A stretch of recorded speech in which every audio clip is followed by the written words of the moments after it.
Good morning, Team Alabama. We're going to finish Anne Frank today. Turn in your books to page 540, scene 5. And I knocked the camera over earlier. Sorry about that. Page 540, scene 5. It is again the afternoon of November of 1945. And remember, we started with this at the very beginning of the play. And then all of the play was a flashback as to what had happened. So we're now back in the attic and it's empty. And it's after all of this time where they'd spent in the attic and they were away at concentration camps. So now Mr. Frank's there after all of that with just Miep. It is again the afternoon of November of 1945. The rooms are as we saw them in the first scene. Mr. Kraler has joined Miep and Mr. Frank. There are coffee cups on the table. We see a great change in Mr. Frank. He is calm now. His bitterness is gone. He slowly turns a few pages of the diary, and they are blank. Mr. Frank, no more. He closes the diary and puts it down on the couch beside him. I had gone to the country to find food. When I got back, the block was surrounded by police. We made it our business to learn how they knew. It was the thief who told them. Miep goes up to the gas burner and brings back a pot of coffee.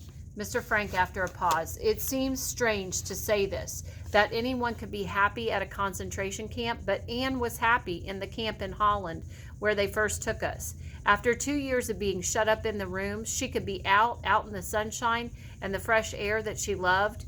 Miep offering the coffee to Mr. Frank a little more.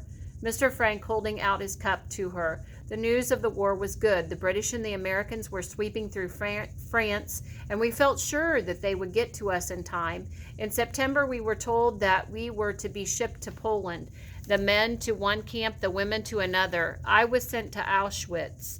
They went to Belsen. In January, we were freed, the few of us who were left. The war wasn't yet over, so it took us a long time to get home.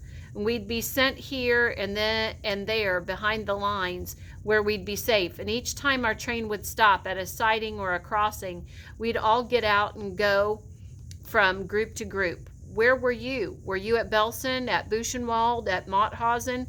Is it possible that you knew my wife?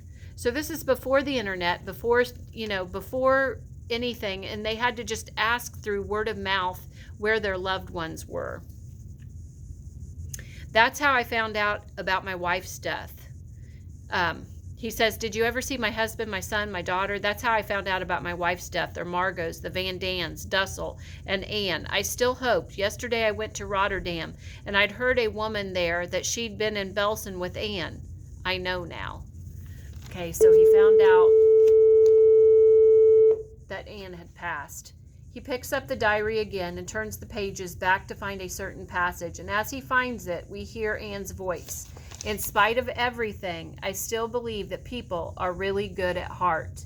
Through all of this, Anne had the most positive attitude. Okay, she was so positive even in this horrible situation. Mr. Frank slowly closes the diary. She puts me to shame.